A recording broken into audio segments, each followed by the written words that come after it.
दोस्तों इनबॉक्स खबरें में आपका स्वागत है। आज दिन भर की और देश दुनिया की सभी खबरों को इस वीडियो में एक एक करके जानेंगे, तो वीडियो में अंत तक बने रहें। अगर आप भी मानते हैं कोरोना वायरस से निपटने में और विदेश नीति में पूरी तरह फेल हो गई है केंद्र की मोदी सरकार, तो वीडियो को दिल से लाइक करके अपना समर्थन जरूर दर्ज करें। इसी बीच बढ़ते दोस्तों पहली बड़ी खबर की ओर, तो ईरान ने एक बार फिर से अमेरिका को दिखाई अपनी ताकत। ईरान ने अमेरिका के डमी युद्धपोत को मिसाइल से उड़ाया। जी दोस्तों, आपको बता दें कि इस वक्त ये सबसे बड़ी खबर सामने निकल कर आ रही है कि ईरान और अमेरिका के बीच एक बार फिर से तनाव बढ़ने की स्थिति दिख रही है।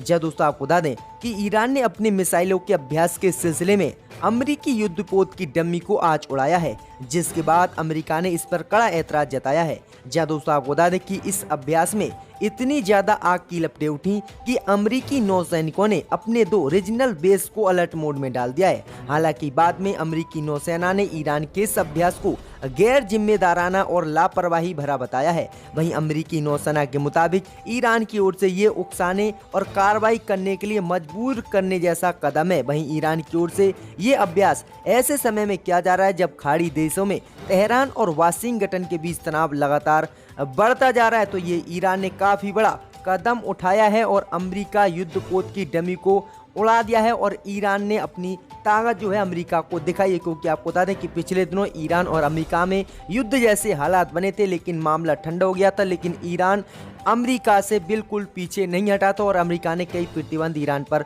लगाए थे। इसी बीच बढ़ते दोस्तों अगली बड़ी खबर की ओर, तो राम मंदिर निर्माण को लेकर असदुद्दीन ओवैसी ने एक बार फिर से बोला कांग्रेस पर हमला। कहा कांग्रेस दफ्तरों की मिट्टी भी जाए, अयोध्या मस्जिद गिराने में थी कांग्रेस की भी अहम भूमिका। जी दोस्तों, आपको बता दें कि AIMIM चीफ असदुद्दीन ओवैसी ने नरेंद्र मोदी के अयोध्या दौरे पर सवाल खड़े किए थे। वहीं आज तक से खास बातचीत में असदुद्दीन ओवैसी ने कहा है कि प्रधानमंत्री मोदी के अयोध्या दौरे से सही संदेश नहीं जाएगा, इससे निष्पक्षता का संदेश नहीं जाएगा। असदुद्दीन ओवैसी ने कहा है कि सरकार को 1 रुपया भी किसी धर्म पर नहीं खर्च करना चाहिए।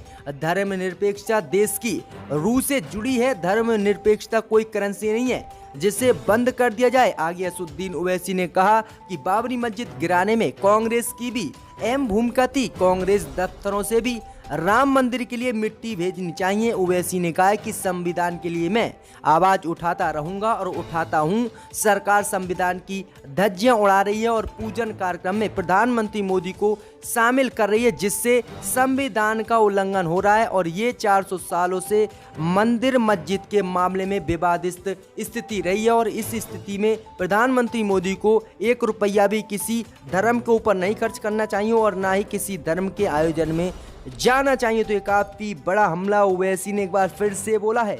इसी बीच बढ़ते दोस्तों अगली बड़ी खबर को, तो सुशांत सिंह राजपूत सुसाइड केस में पिता ने गर्लफ्रेंड रिया चक्रवर्ती पर लगाया आत्महत्या का आरोप। कहा सुशांत सिंह की मौत से पहले सुशांत सिंह के खाते से निकले थे 15 करोड़ रुपए, रिया चक्रवर्ती देती थी धमकी। जी दोस्तों, आपको बता दें कि बॉलीवुड एक्टर सुशांत सिंह राजपूत की आत्महत्या के मामले में अब एक नया मोड़ आ गया है। सुशांत सिंह राजपूत के पिता के सिंह ने पटना के राजीव नगर थाना क्षेत्र में एक मामला दर्ज करवाया है। FIR में प्यार में फंसाकर आत्महत्या के लिए उकसाने के लिए रिया चक्रवर्ती सहित 6 लोगों को आरोपी इस FIR में बनाया गया है। वहीं आपको बता दें कि राजीव नगर थाना प्रभारी ने बताया है कि सुशांत सिंह राजपूत के पिता के सिंह द्वारा दर्ज कराए गए मामले में सुशांत को आत्महत्या के लिए उकसाने का आरोप लगाया गया है। वहीं सुशांत सिंह राजपूत के पिता ने यह भी आरोप लगाया है कि सुशांत सिंह की मौत से पहले सुशांत सिंह राजपूत के अकाउंट से करीब 15 करोड़ रुपए निकाले गए थे और ये ऐसे खाते में ट्रांसफर हुए हैं जिसका सुशांत सिंह राजपूत से कोई लेन देन नहीं है, बल्कि रिया चक्रवर्ती के आसपास के और करीबी लोग बताए जा रहे हैं और उनके अकाउंट में ये पैसे ट्रांसफर हुए हैं। तो ये काफी बड़ा खुलासा और काफी बड़े आरोप जो हैं सुशांत सिंह राजपूत के पिता ने लगाए हैं। इसी बीच बढ़ते दोस्तों अगली बड़ी खबर की ओर, तो दिल्ली हिंसा को लेकर बीजेपी और दिल्ली पुलिस को तगड़ा झटका। केजरीवाल सरकार ने किए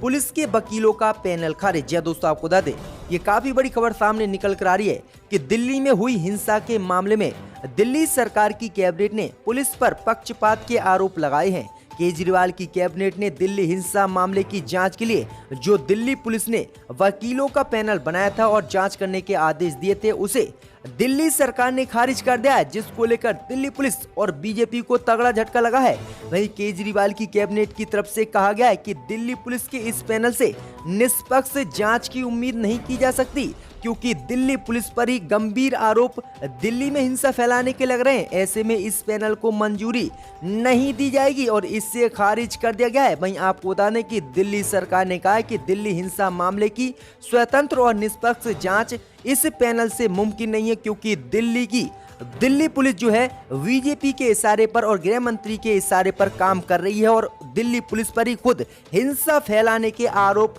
दिल्ली में लग रहे हैं। ऐसे में दिल्ली पुलिस द्वारा जो भी पैनल बनाया जाएगा उससे निष्पक्ष जांच नहीं होगी और इसी को लेकर दिल्ली पुलिस द्वारा जांच के द्वारा वकीलों का पैनल बनाया गया था, उसे आज केजरीवाल सरकार ने खारिज कर दिया है। और इसको लेकर बीजेपी और कई बीजेपी बड़े नेता कपिल शर्मा की मुश्किलें बढ़ सकती हैं। अब कई बीजेपी नेता जेल जाएंगे, क्योंकि स्वतंत्र जांच अब कोई दूसरी एजेंसी से दिल्ली सरकार कराएगी और अब बीजेपी की मनमानी दिल्ली हिंसा में नहीं चलेगी और कपिल मिश्रा जैसे भड़काऊ भाषण देने वाले बीजेपी के नेता अब सलाखों के पीछे होंगे, जो इस समय बाहर घूम रहे हैं क्लीन चिट लेकर। इसी बीच बढ़ते दोस्तों अगली बड़ी खबर की ओर, तो योगी सरकार ने न्यूज चैनल से मांगा लिखित आश्वासन, अयोध्या में भूमि पूजन के दौरान टीवी डिबेट में ना बुलाएं विवादित प्रवक्ताओं को, होगी टीवी चैनल्स पर बड़ी कार्रवाई अगर कोई मामला बिगड़ता है। जहां दोस्तों आपको बता दें ये काफी बड़ी खबर सामने निकल कर आ रही है कि यूपी की योगी आदित्यनाथ सरकार ने 5 अगस्त को अयोध्या में होने वाले राम मंदिर निर्माण के लिए भूमि पूजन का कवरेज करने वाले टीवी चैनलों से विवादित पक्ष को टीवी डिबेट में नहीं बुलाने का लिखित आश्वासन मांगा है। अयोध्या के जिला अधिकारी ने निर्देश दिए हैं कि जो भी समाचार चैनल अयोध्या में इस कार्यक्रम का कवरेज करना चाहता है उन्हें आवश्यक रूप से अंडरटेकिंग देनी होगी कि वो इस मुद्दे पर अपने चैनल पर होने वाली बहस में किसी भी विवादित पक्षकार या प्रवक्ता को किसी पार्टी के नहीं बुलाएंगे और ना ही किसी धर्म या समुदाय या संप्रदाय का कोई भी व्यक्ति इस पर कोई टिप्पणी करेगा। इसी को लेकर योगी सरकार ने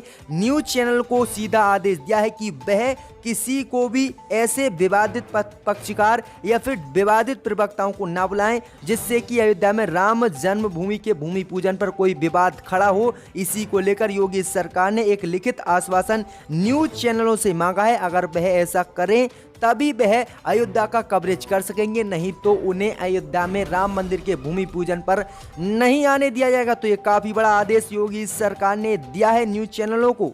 इसी बीच बढ़ते दोस्तों अगली बड़ी खबर की ओर, तो मोदी सरकार की खुली पोल, कोरोना में केंद्र की मोदी के पास नहीं जीएसटी बकाया देने के लिए पैसे, खतरे में है 10 करोड़ रोजगार, संसदीय समिति ने बताया। और मोदी सरकार खरीद रही है कोरोना में राफेल विमान। जी दोस्तों आपको बता दें ये काफी बड़ी खबर सामने निकल कर आई है कि वित्त सचिव अजय भूषण पांडे ने मंगलवार यानी 28 जुलाई को एक मीटिंग में संसदीय स्थायी समिति को बताया है कि सरकार मौजूदा राजस्व बंटवारे के फार्मूले के अनुसार राज्यों को उनकी जीएसटी हिस्सेदारी यानी उनकी जीएसटी के जो पैसे हैं उसको देने की स्थिति में नहीं है और सरकार के पास देने के लिए पैसा ही नहीं है। वहीं आपको बता दें कि अंग्रेजी अखबार द हिंदू के सूत्रों के हवाले से ये जानकारी मिली है। आपको बता दें कि वित्त समिति के अध्यक्ष भाजपा सांसद संजय सिन्हा ने भी बैठक में भाग लेते हुए ये बताया कि सरकार इस समय कोरोना संकट और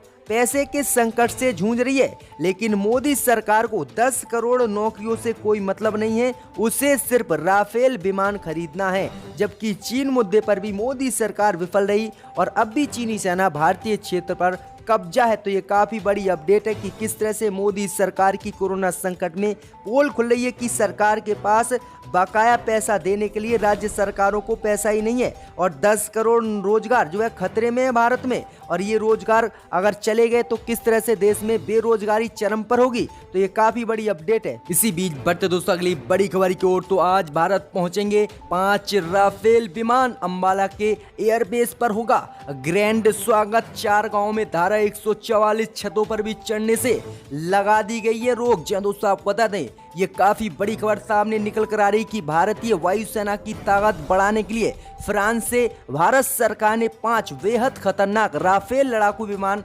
खरीदे हैं जो आज भारत पहुंचने वाले हैं, जिन्हें रिसीव करने के लिए खुद वायुसेना प्रमुख air chief marshal RKS Bhadauria जो है पहुंचेंगे। वहीं एयरफोर्स की तरफ से इनके स्वागत के लिए तैयारी भी की गई है। ये 5 राफेल विमान अंबाला के एयरबेस पर उतरेंगे।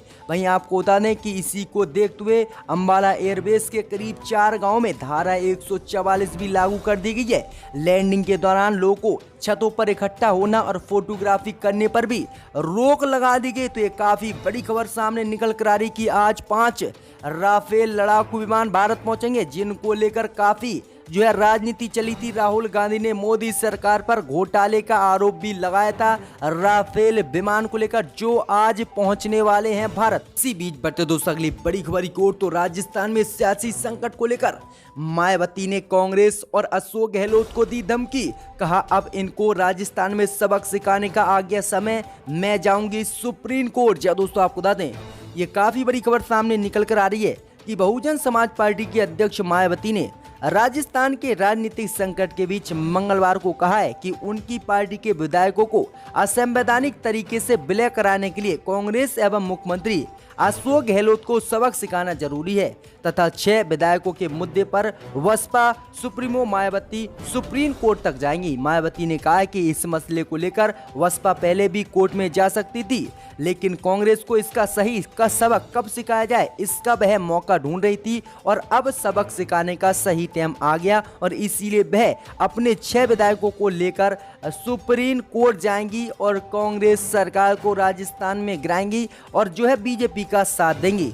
वहीं आपको बता दें कि उन्होंने कहा था कि मुझे दुख की बात यह है कि अशोक गहलोत ने मुख्यमंत्री बनने के बाद अपनी बदनीयत से बसपा को गंभीर नुकसान पहुंचाने के लिए हमारे सभी 6 विधायकों को कांग्रेस में मिलाने की खातिर असंवैधानिक तरीके से कार्य किया और अब हम उसका जो है काम करेंगे और इनको जो है सरकार गिराएंगे और सुप्रीम कोर्ट तक हम इन 6 विधायकों को लेकर जाएंगे। तो ये काफी बड़ा झटका लग सकता है राजस्थान में कांग्रेस। इसी बीच बढ़ते दोस्तों अगली बड़ी खबर की ओर, तो लद्दाख में भारत चीन तनाव के बीच चीन ने किया दावा ज्यादातर इलाकों से भारत और चीन की सेनाएं पूरी तरह पीछे हटी। भारत बोला ये बयान सही नहीं। जय दोस्तों आपको बता दें कि चीन सरकार ने दावा किया है कि लद्दाख में कई इलाकों से भारत और चीन की सेनाएं पूरी तरह पीछे हटी हैं। चीन के विदेश मंत्रालय ने कहा है कि अब जमीनी हालात में सुधार हो रहा है। हालांकि इसी बयान को लेकर भारत ने इसे सही नहीं बताया और भारत ने कहा है कि चीन अभी भी सीमा से नहीं हटा है।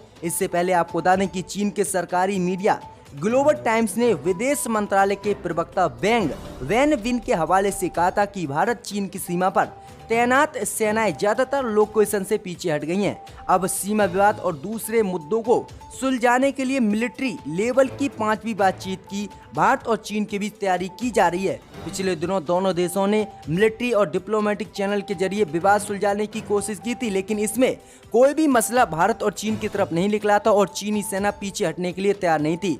लेकिन अब चीन के प्रवक्ता ने कहा कि भारत और चीन की अधिकतर सीमाओं से दोनों देश की सेनाएं पीछे हट गई, लेकिन भारत ने इसे गलत बताया। भारत ने कहा कि अब भी चीन जो है सीमा से पीछे हटने को तैयार नहीं है और ये चीन का बयान गलत है। इसी बीच बढ़ते दोस्तों अगली बड़ी खबर की ओर, तो राष्ट्र निर्माण की जगह कार्यालय निर्माण कर रही है बीजेपी। कांग्रेस नेता रणदीप सुरजेवाला का तंज। दोस्तों आपको बता दें कि बीजेपी के राष्ट्रीय अध्यक्ष जेपी नड्डा ने मंगलवार को झारखंड में बीजेपी के 8 नवनिर्मित कार्यालयों का ऑनलाइन उद्घाटन किया। यहां उन्होंने कहा कि केंद्रीय गृह मंत्री अमित शाह के नेतृत्व में 500 कार्यालय बनकर तैयार हुए हैं। करीब 400 कार्यालयों का निर्माण हो रहा है। आने वाले 2 वर्षों के अंदर सभी जिलों में पार्टी कार्यालय बन जाएंगे, ये उनकी जिम्मेदारी है। अब इससे लेकर कांग्रेस नेता रणदीप सुरजेवाला ने निशाना साधा है। उन्होंने कहा कि सत्ता में आने के बाद पहले बीजेपी राष्ट्र निर्माण की बात कहती थी, लेकिन अब वह